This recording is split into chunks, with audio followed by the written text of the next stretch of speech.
సప్పగా ఉంటుంది, బాగుంటుంది taste. Without sugar, without salt, direct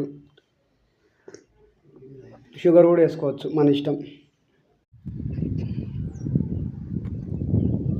hi friends, ఈ చెట్టు చూసారు కదా, మనం మామూలుగా రోడ్ల మీద చాలా కనిపిస్తాయి. చెట్టు పేరు అతిబెల. మనం పిచ్చి మొక్క అని చాలామంది తెలియక పిచ్చి మొక్క అనుకుంటారు.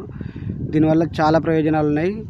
ఈ ఆకుని కాగబెట్టుకొని పొద్దుగాల తాగితే చాలా ప్రయోజనాలు ఉంటాయి, చాలా లాభాలు ఉంటాయి. ఇప్పుడు తాగి నేను చూపిస్తా. నేనైతే ఆకులు తెంపాను, చూడండి ఇట్లుంటాయి. కాగబెట్టుకొని బాగా మధ్యాహ్నం వరకు గ్లాస్లో పోసుకోవాలి. ఇలా మనకి గ్రీన్ కలర్లో వస్తుంది.